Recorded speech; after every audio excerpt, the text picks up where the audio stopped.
Well, I'm driving around, but I wanted to make a pre-script instead of a postscript to my video on the pizzas. My rating system is evolving. Now I always tell them that I'm making a pizza review and they need to do the very best. It's the only way I can kind of equilateralize the basis for making a review. The second thing is I've decided to rate things within classes. So you cannot equate a pizza that you would get from a truly great, very upscale place to a fast food pizza. So when I give the review at the end of this video, it is really based on its class. So the rating is based within the class of a fast food pizza, not of maybe a high-end sit-down, excellent pizza that you would spend big bucks for. So hope that helps, and let's start with the video. Well, food lovers, it's me, Bishop Stan, your favorite internet food review bishop. And I'm talking about something today, the Little Caesars Lunch Special. You probably had it around. It's been around all the time. And in fact, it's not a special item. It is a consistent, regular, and easy to find item. And that's why I wanted to review it. Because I believe that this is actually one of the very best values in fast food lunches. This is $6.50 including tax here in the Silicon Valley, probably $5 across the country, includes a drink. And if you haven't tried Starry, you should. If you're from the South or spent any time in the South, or if you remember the old venerable lemon lime drink Bubble Up. It is just like the old Bubble Up. I prefer it well over Sprite or over 7-Up. So the Little Caesars Lunch Special includes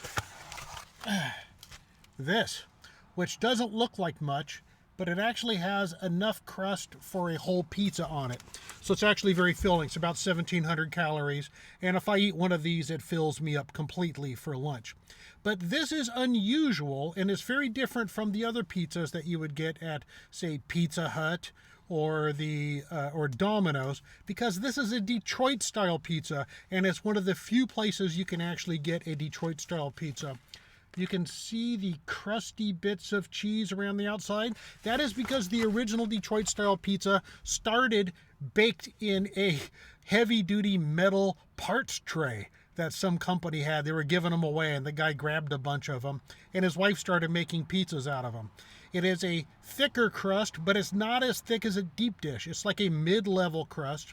The bottom of it should be lightly crunchy. The middle of it should be pillowy, with a good application of sauce and cheese that goes all the way to the edge, and a developed flavor. I can tell from looking at the top of this that the cheese is actually lightly browned, so that should actually bring out that good caramely cheese flavor that I want. And the truth is I've eaten probably about 30 of these over the last year or two. So I'm expecting good results. I told them that this is a food review and that they should give me their best pizza. So here we are. Time for eats. My personal advice is that when you get one of these pizzas, don't eat it right away. Wait till the cheese slightly coagulates if you value the top of your mouth. But let's take a look at the shot of this. You see all that brown bits there on top of the cheese? That's not sauce. That's the caramelization. That's what you really want. That's where the magic is going to happen. Oh, it feels good. I can feel the pillowiness of the crust. So I'm expecting good things. So the proper way to do it is not to start in the middle. You start with the outside because you want the crunch. Let's see if we get some crunch here.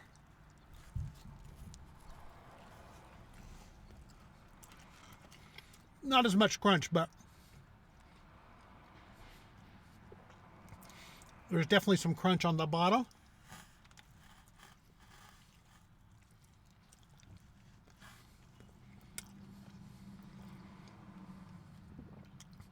I think they may have a garlic spray or something that they put on there. I definitely taste a little garlic. The cheese flavor is very profound. Now, they don't give you Parmesan cheese. You can't dope it up with Parmesan cheese. They make you buy a bottle of it, which is one of the things that irritates me a lot about Little Caesars. But I think probably in the past they had a lot of people abusing it. But it really kind of doesn't need it. Normal mozzarella cheese has a kind of a boring flavor. The true mozzarella cheese that you would get that is not a pizza cheese would have it would almost taste like you're eating solid milk. Boy, that stuff is good, but it's terrible for pizzas because all it does is it leaks water all over your pizza. This is pizza cheese, but they're obviously using a cheese flavor blend. I'd be curious to find out what's in the blend.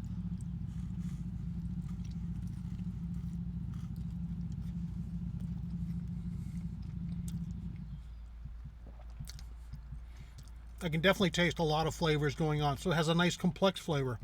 It's not a boring flavor. Doesn't taste like it could have been easily a microwave pizza or a baked pizza. Little fun trick for you guys at home.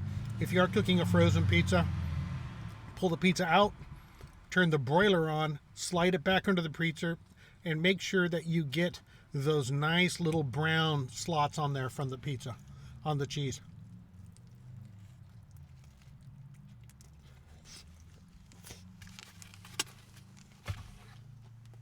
Well,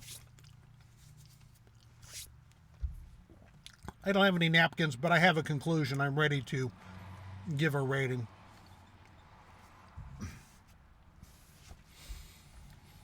I, Bishop Stan, your favorite internet food review bishop, am ready to render a verdict. I'm the judge, but you are the jury. And the verdict that I give is that this is an A-. An A- is a hard to give for me. Although in the last couple reviews I have given A-. But it's a straight A for value. You really get a lot of food. If I ate the whole thing, I'm pretty much full until tomorrow. It's a lot of food and a lot of value for only $6.50. Taste-wise, it's an A-. I wouldn't necessarily put more sauce on it. A true blue pizza from Detroit would have 2 stripes of sauce on top. So when you eat it, you have to kind of like slurp it at the same time, and it maximizes the tomatoey flavor. But this is still an excellent pizza, and I recommend it. Well, that's it. I'm the judge, but you're the jury. What do you think? Have you tried it before? Did you like it? Am I all wet? Or am I onto something? Well, that's it. Thanks a lot, folks. And remember to subscribe, like, and stay godly. God bless.